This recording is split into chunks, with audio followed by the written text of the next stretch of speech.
everyone, Coda Gallagher here. I just wanted to pop in really quickly before we start this week's episode to say thank you. We have been blown away by the amount of support that we've gotten since we launched, and I wanted to give a few very special shout outs. One, thank you to everybody who has left us a rating and a review on Apple Podcasts. That helps us so much. And thank you, Cassie Sweet, for yours. I saw you there. I loved it. There were more, but I didn't recognize your username. So I read those too. And thank you so much. Also, special shout out to Alice Frazier, who was our first monthly supporter. I haven't even set this up really or done anything with it yet, but she went on to anchor.fm where we host our podcast and saw that there is a monthly donation button, and she took it upon herself to go ahead and do it. So thank you so much. I do plan on doing a Patreon or something like that with extra episodes and other fun things down the line if there's interest. So if you have any suggestions for that, please let me know. And that's all I got, so let's get on with this week's episode. On December 15th, 1995, the Markley family had just experienced a tragic loss. John Markley, a 36-year-old father of 5, had just lost his twin sister to cancer 2 days previously. Unsurprisingly, he was taking her death quite hard. The viewing was scheduled for that evening, and her funeral was supposed to take place the next day. That's why when the Markley children returned home from school that day to find the house empty, they weren't immediately concerned.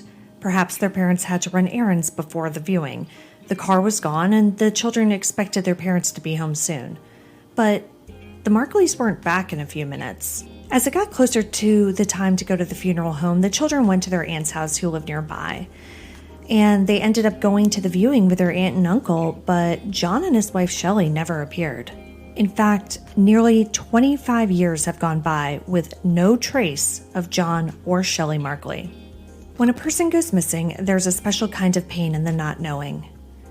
I want to tell the stories of those who never came home. I want to tell you the story of John and Shelly Markley. I'm Coda Gallagher. And I'm Ethan Flick. And this is And Then They Were Gone.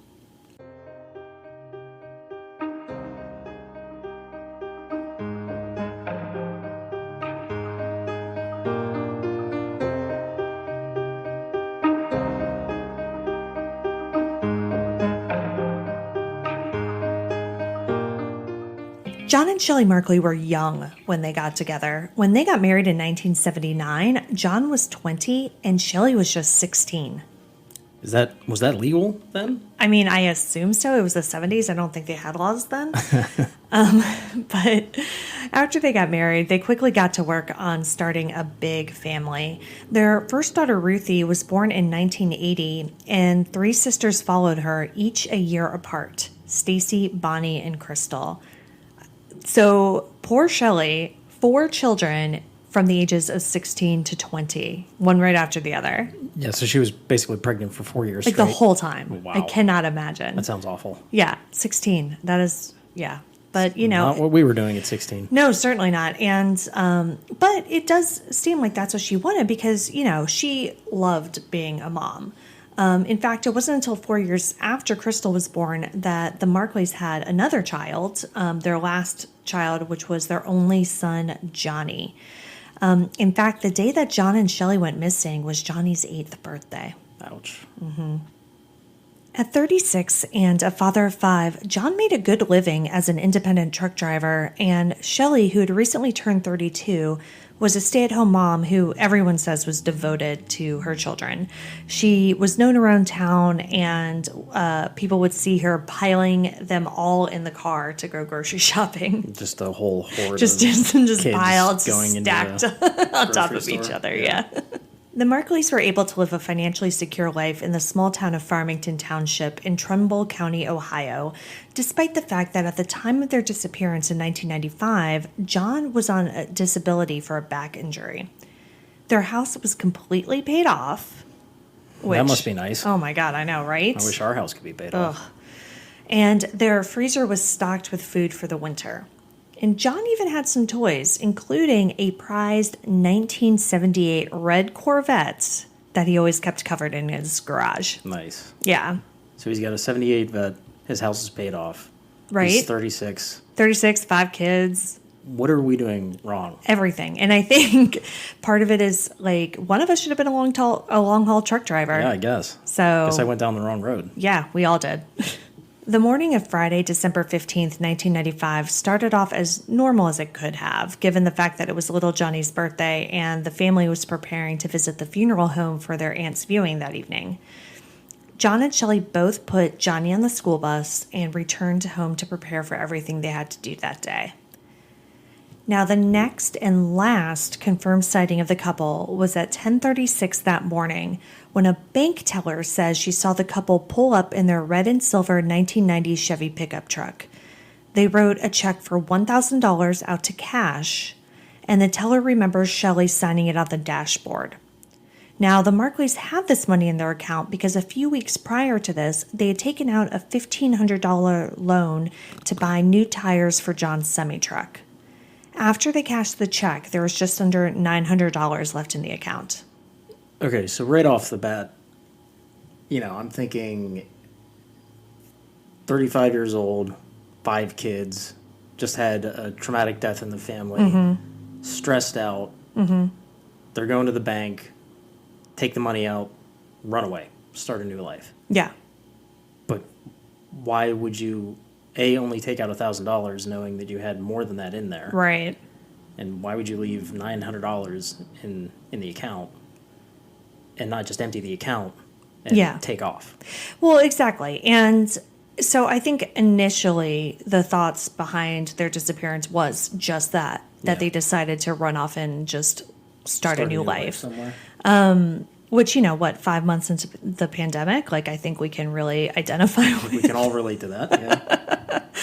But, yeah, but you're absolutely right. None of the money part of this makes any sense.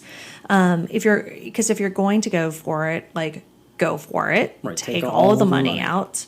There's no reason to leave some behind for later or whatever. You're just taking cash, just take the cash. Right. Yeah, so, the running away with just $1,000, granted, it's 1995, and they were clearly very good with their money. But that's still not going to get you very far. No, you wouldn't think. Yeah. So if you say, okay, well, maybe that's not what they were doing with the money, they took out this loan to buy tires, so maybe they were just going to buy tires. But they took out $1,500. Yeah. A $1,500 loan for the tires. And only took $1,000 out in cash. Now, there could be, so think about it this way. We were actually just talking about student loans yesterday, and I talked about how, when I was a freshman in college, I had student loans and grants and things that left me with extra money that I was able to just use for other things. So maybe they took out a $1,500 loan, but the tires truly only would cost $1,000. Right. But wouldn't you just write the check directly to the vendor, to the tire shop? Right. Well, yeah, you're right. And that's the other thing. So let's say even with that, if they were only buying $1,000 worth of tires and they just wanted, the extra $500 for whatever, then are they going to some weird cash only auto tire place? Why wouldn't you just write a check? Right, yeah. We never carry cash, and that is very much a now thing. And in 1995, it was much more common to carry large amounts of cash. But if I have anything over $100, I get nervous. Yeah, I feel so weird, I robbed somebody or something. Yeah. And so the idea of just randomly carrying $1,000 is terrifying to me. But again, it was stuff like that was much more common then. But I still don't see why you wouldn't just write a check. To the tire shop. To the tire shop, yeah. Exactly. Yeah, so it looks like the cash, though, ultimately probably wasn't for the tires either. Because based on what the teller said, the Markleys weren't alone when they came to the bank. The teller told police that John was driving the pickup truck and Shelly was sitting in the middle. On the passenger side was a slender, dark-haired man that the teller couldn't identify or describe. Yeah. And so again, I always feel like we need to talk to our younger listeners here and explain. Don't understand how banks worked back Right. then? And to be perfectly honest, like I haven't stepped inside of a bank in probably 5 years. And that was only because I lost my debit card and like needed to get another one or whatever. And so at this point, you got to picture it. They were going through the drive-through.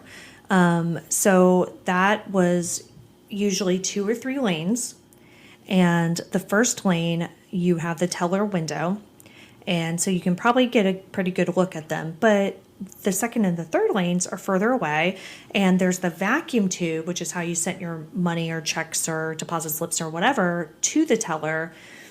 That was in between. So that was right there obstructing your view. So if you're in the second or third lane, it would be really hard for the teller to see who's in the car. Right. Even if there wasn't a car immediately in front of the teller, Yeah. if you were still That far 2 away. or 3 lanes out, that's 2 or 3 car lengths Yeah. away from where you are. I mean, it would be difficult to see anybody in the car, let alone the third person deep in the car. Yeah. And even if you're in that first lane, basically in front of the teller window, it's still awkward. And you're like, there's the teller window, there's the car. Like, it's still, I can understand basically why she wouldn't have been able to really get a good description of this guy if he was all the way on the other side on the end with 2 people blocking her view of him. Right. And also, to her, this is a completely normal transaction. Like, she wouldn't be paying attention to this guy. It doesn't matter to her what he looks like. Exactly. Nothing stood out about No. the event. Yeah, I mean, they cashed a check. Like, who cares? When the Markley children returned home from school that afternoon, they naturally assumed their parents would be right back. But they also immediately realized that things weren't exactly right in their house either. Their father's watch, which he always wore, was in the kitchen. Also in the kitchen was Shelly's purse, cigarette case, and cigarettes. Yeah. Now, that's a big deal. I mean, my mother smoked from the time she was 13 till probably still now. Yeah. And she never went anywhere without her cigarettes and her cigarette case. Like, probably not even to the end of the driveway to check the mail. No. I mean, unless seriously. she had a lit cigarette in her mouth. Right. Well, and that's what the Markley kids basically said. Like, that, I think the watch are like, oh, that's weird because he always wears it. But it was honestly the cigarette case that they're like, what is happening? That's a big deal. It is. Yeah, Shelly was a pack-a-day smoker. And so, like I said, the kids immediately thought that was crazy. But also, next to the cigarettes was a half a cup of coffee. And the coffee maker was still on with the remnants of that morning's pot burning on the bottom. So it seems as though they left in a hurry. Exactly. And so again, when you go back to the we want to start a new life thing, I mean, well, that theory's gone. Right? Yeah. I mean, you're not going to leave your watch behind. You're not going to leave the cigarettes behind. You're not going to leave the coffee pot on. Right. That's just not what you do. I mean, even if you don't even want to pack, let's say you don't want to pack a bag and you're like, we want nothing of our former life or whatever, you're going to take your cigarettes. Yeah. You're going to turn off the coffee pot. Right. But as the kids went upstairs, they found even more things out of place. Their father's gun safe, which was always locked, was open. And there was also a smaller safe in the master bathroom that was open as well. And so this has been described in a few different ways based on different things that I've read. Like, they just said a smaller safe. What I think it actually was is a lockbox, basically, because it was where they kept their documents, which the kids found. So documents, including birth certificates, were just kind of scattered around. In the bedroom, the bed was unmade, and John and Shelly's clothes that they were planning on wearing to the funeral home were laid out on top. While their parents' pickup truck was gone, their father's Corvette was still in the garage, but the tarps that always covered it were missing. It seems to me somebody might have come into the house, perhaps armed with a gun, forced them to go through their things to see what kind of valuables they had.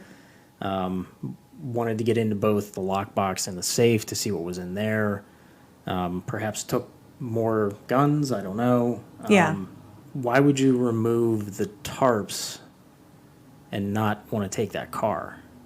Right. And that is interesting to me, because if the motivation was money, Right. It seems to me that you could get a lot more money for a vet than you could by forcing them to go to the bank and take out $1,000. $1,000, right? Yeah. Yeah. And even if he had, and it's unclear as to whether or not there were guns missing from the safe, and if so, how many and what type and whatever.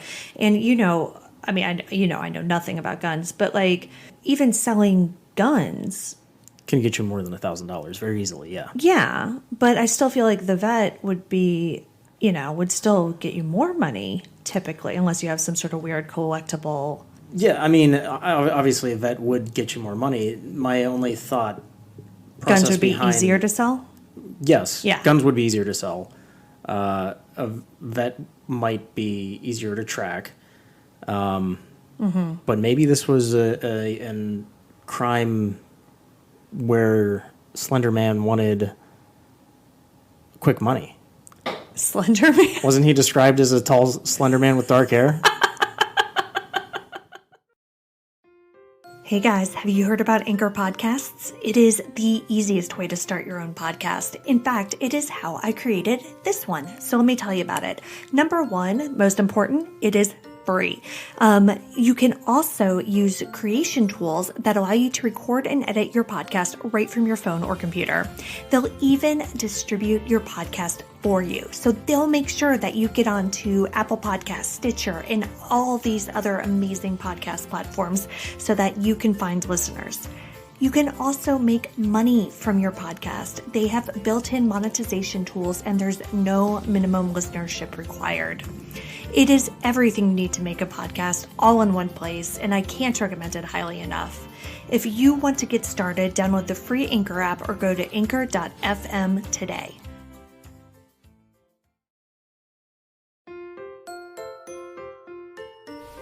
Hey everyone, it's me, Kona. You may know me as the host of this show, but I'm actually a licensed realtor by trade.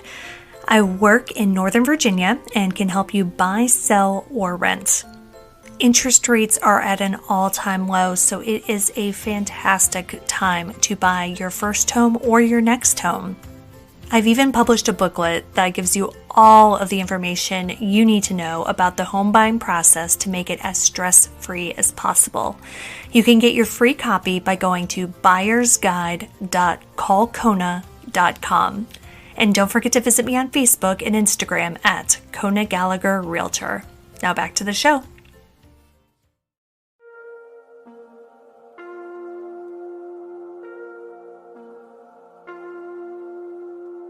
So like I said at the beginning, after their parents didn't return, the Markley children went to their aunt and uncle's house, who lived nearby. And as day turned into night and the couple missed the service at the funeral home, the family knew something horrible had happened to John and Shelly. So at 12:30 a.m., family members reported the couple missing. I couldn't find a lot of information about the early days of the investigation, though it does seem reasonable that police had to ask themselves if John and Shelly had simply just taken off of their own free will, which we talked about. Because, again, it's not common for a couple to just go missing. Right. Unless they go missing because they want to go missing. Yeah, I mean, and, typically when a couple goes missing, they're found later, murdered. Yeah, if there is foul play involved, typically the bodies are found. Yeah. Or they just ran off to start a new life. Shelly's sister, Linda Mason, immediately dismissed this theory of them running off, saying that they were very devoted parents. She told NBC affiliate WFMJ, quote, "John and Shelly loved their children very much and were very protective. They would never go away and leave them unattended," end quote. And plus, the home looked like they either left against their will or at least left in a big hurry.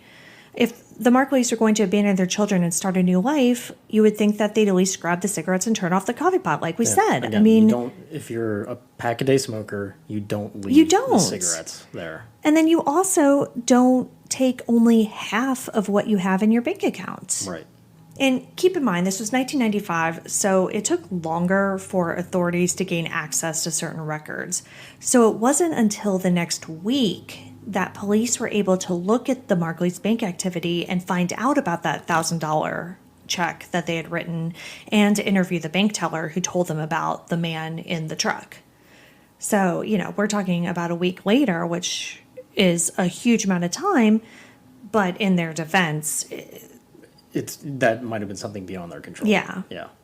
Even with this information and a possible suspect, the investigation into the Markleys' disappearance didn't seem to really get a lot of traction. From what I've been able to find, it doesn't look like any suspects were identified, nor was anyone brought in for questioning. At this point, all the police know is that John and Shelly are gone, and at one point they were with an unidentified third man. But shortly after their disappearance, a big clue emerges that does not bode well for the missing Ohio couple.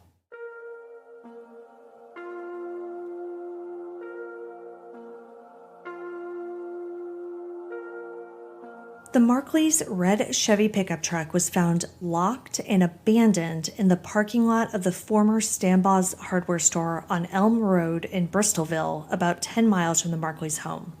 According to an article in the Tribune Chronicle from 2015, family members said that the truck was dirty and looked like it had been driven off-road, which is not something the Markleys were known to do.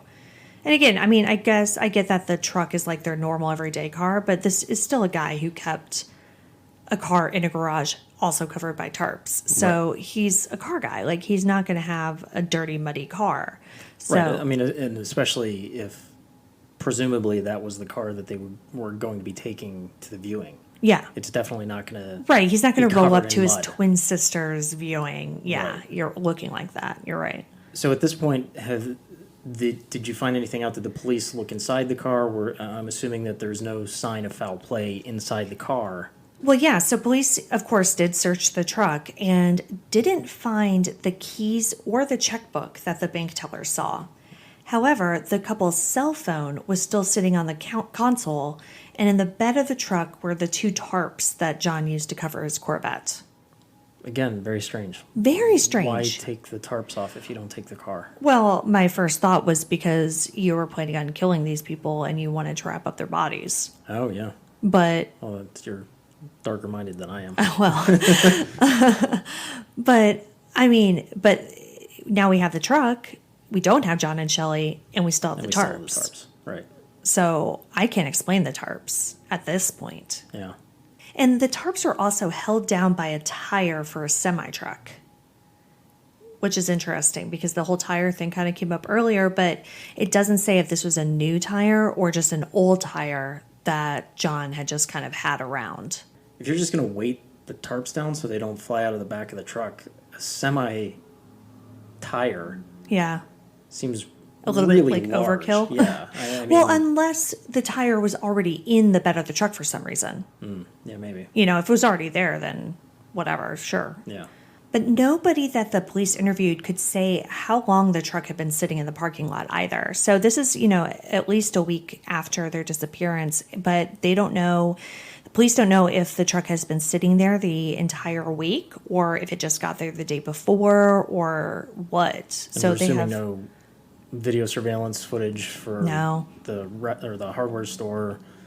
Probably not the bank either. I'm assuming that they probably looked at that. Yeah, no, nothing. If police were still holding on to an inkling of hope that the Markleys had just walked away, the abandoned truck pretty much put the nail in that coffin. The discovery prompted a search of hundreds of acres around the Markley home. An air search was also conducted, and divers checked surrounding lakes and waterways, including Nelson Ledge's Quarry, Mosquito Lake, and Lake Milton, but no trace of John and Shelly were found. Yeah, now on our last episode, we talked about it being odd that they would jump straight to a body search. Recovery instead of searching for a missing person. But here, I absolutely that makes sense. I mean, you have a truck that obviously looks like it had been driven off road. 2 missing adults, not a single female. I mean, all the clues are pointing to not good news for the Markleys. Exactly. Just when it seems that all hope is lost in this case, a suspect does emerge. In 1996, the Markley family starts receiving phone calls from a man claiming to have kidnapped John and Shelly. He calls several times and demands money in exchange for information about the couple's whereabouts, eventually demanding a $10,000 ransom. You said in 1996. Yeah, When in 96? So early, so like January. So they they disappeared in mid-December. So we're just talking, less than a month after they disappeared. Police set up a sting at a gas station where the money drop was supposed to be made.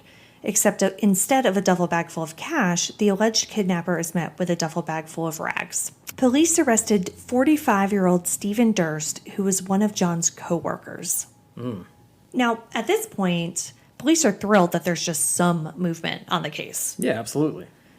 And family members must have felt so grateful that they might finally find out what happened to John and Shelly. Except when police interview Durst, they come to the conclusion that he didn't have anything to do with their disappearance. As far as they're concerned, he's just an opportunist who was trying to make money off of a tragedy. And for his part, Durst denied making the calls, but he was convicted of extortion and sentenced to 4 to 10 years in prison. Wow. Yeah. I think cops are a little pissed at this situation. Yeah, absolutely. And that's kind of it for this case for the next several years. John and Shelly were declared legally dead in 1999, and in 2000, their children were interviewed by the Morning Journal for an article on the 5-year anniversary of their parents' disappearance. The 3 oldest girls, Ruthie, Stacy, and Bonnie, moved back into their childhood home along with Ruthie's husband, Travis Orr. I don't think I could do that. I couldn't either. No. I mean, yeah. They I went get that the house is paid off, right? But yeah, that would be to tough. revisit it. Yeah, yes, 5 years has gone by, but still, it's still their childhood home. All the memories of their parents being there. Yeah, I mean that's got to bring up a lot. Yeah, the younger sister Crystal, who was 17 at the time, still lived with her aunt and uncle. And their little brother Johnny, who was 13 in 2000, lived with his paternal grandmother. And as you can imagine, the kids had a rough go of it after their parents disappeared. Quote, "I know I'm still a kid, but I see things differently," end quote. Stacy, who was 19, told the Tribune Chronicle. "We were made to grow up so fast." As the oldest child, Ruthie says that adults put a lot of pressure on her to stay strong for her younger siblings. At the time of this interview, she was 20 years old and pregnant with her first child. She said that this led to her never really being able to deal with her parents' disappearance, saying, quote, "I told myself, you've got to turn cold. That's how I'll deal with it," end quote. I mean, this poor girl, she was 15 years old. And the adult said, "Hey, it's you. You're in charge now. You have to be strong." And she was grieving just as much as they were. Yeah, that's tough. That's a tough psychological thing to take in. And then, the parentification of having to take care of her younger siblings. And I mean, that's really tough. Beyond anything else, the Markley children just wanted answers. Quote, "Even if we find out they're dead, it'll be over," Ruthie said. Unfortunately, those answers wouldn't come. In fact, it would be another 15 years before there was any more movement in the case.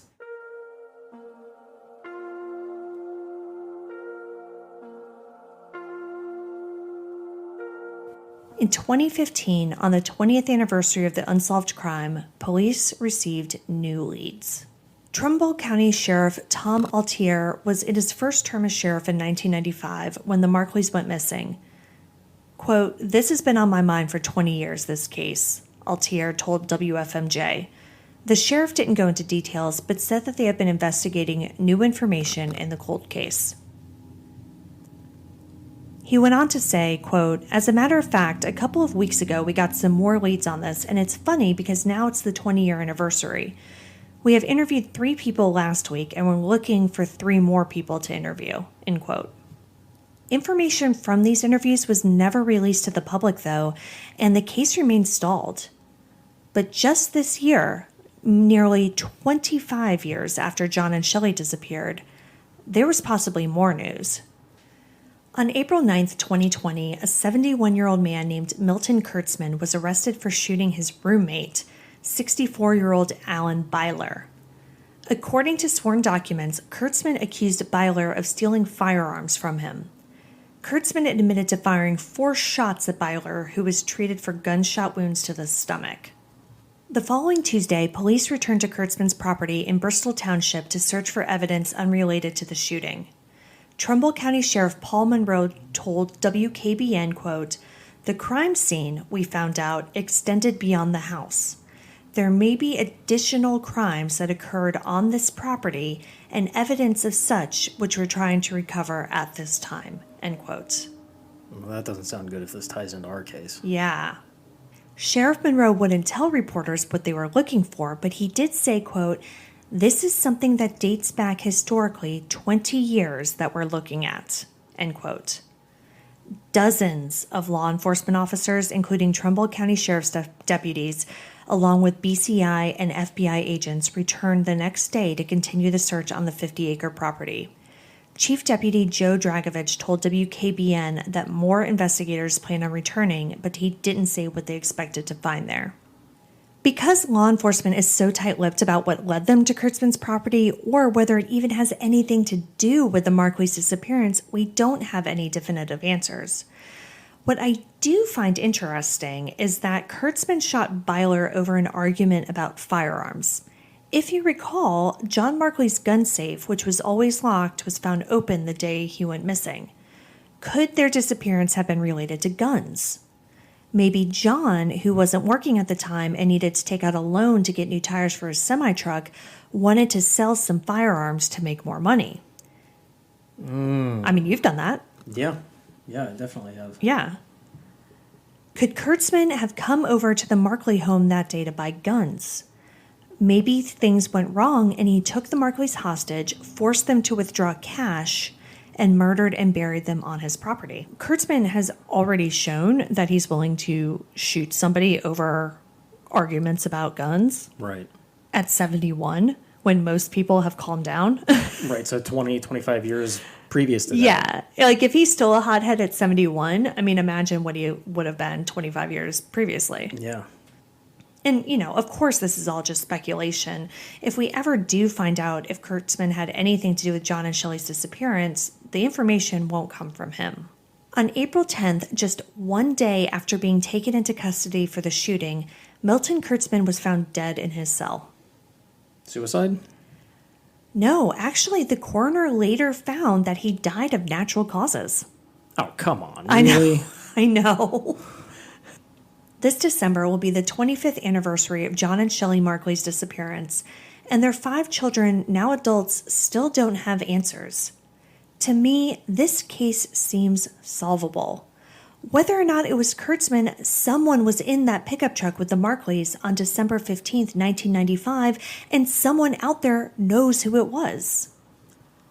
So, did the police, I'm assuming that they questioned Kurtzman's roommate who was shot?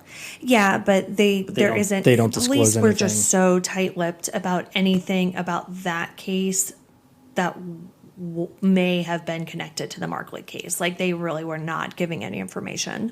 Okay. But yeah, I mean, there was somebody in that truck, and 25 years later, I can't imagine that that person has just been completely tight-lipped about it. He slipped up somewhere. He definitely had to have said something to somebody. Exactly. Whether it was Kurtzman and maybe saying something to his roommate. Yeah. Maybe he didn't have a roommate at the time, but it's also strange to me that, you know, he could, even if he had a firearm, that he could potentially kill both of them without some sort of struggle or without somebody seeing or hearing something. And of course, I don't know where. You said Kurtzman had 50 acres of property, so, you know, maybe he doesn't have neighbors that live close to him, but you got to think that somebody would have seen something. Yeah. You know, somebody would have seen him driving an unusual car. You know, how did he get to the Markley's house? Well, exactly. How did he get to the Markley's house? And how... If he dropped off the truck, where did he go after that? Right. So somebody else had to have been driving a vehicle. They didn't have Ubers in 1995. Right. And I can't imagine there were a whole lot of taxis out there. Yeah, I mean, because this is a fairly rural area. So no, those are good questions. Like, all of this to me points at another person who is driving. And what's that saying? Like, two people can keep a secret if one of them's dead or something like that. Yeah, sure. But I don't know what you're talking about.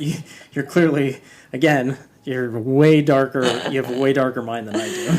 no, but I just, if we're right and there was more than one person involved in John and Shelly's disappearance, like, it's, once more and more people know about this, it's harder to keep it secret. So if it's one person who's involved, maybe he only tells one person, or maybe he tells no people. But then if there are two people involved, what if they each tell one person? And then, it just grows exponentially from there. Right. And so somebody out there knows what happened, and we just need somebody who's willing to talk, Yeah, I mean, you have to think about their kids. Yeah. The oldest one was 15 when this happened, right? And the youngest one, it was his birthday. His 8th birthday. Yeah. And he has to live with that. Yeah. The not knowing of what happened to his parents from the time he was 8 years old till now. And keep in mind, too, I mean, this family had just lost their aunt, their father's twin sister. Right. So it's tragedy on top of tragedy. Yeah. For these poor kids. Somebody's out there. Somebody knows something. And that person just may have the key to cracking this case wide open.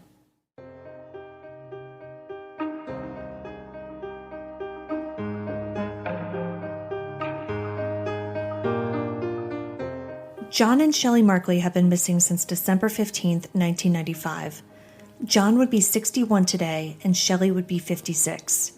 If you or anyone you know has information on what happened to them, please contact the Trumbull County Sheriff's Department at 330-675-2540. You can see all of the sources for this episode in our show notes and on our website, andthentheyweregone.com. And be sure to follow us on social, And Then They Were Gone Pod on Facebook, and at ATTWG Pod on Instagram and Twitter. If you like what we're doing, please subscribe and consider leaving a 5-star review on Apple Podcasts. It will help new listeners find us. We'll see you here next week for a brand new episode. See you next week. And Then They Were Gone is hosted by Kona Gallagher and Ethan Flick. All research, writing, and editing is done by Kona Gallagher. Theme music is The Stork by Ketsa. Additional music is provided by Kai Engel. And Then They Were Gone is a Little Monster production. Hey, you can do it!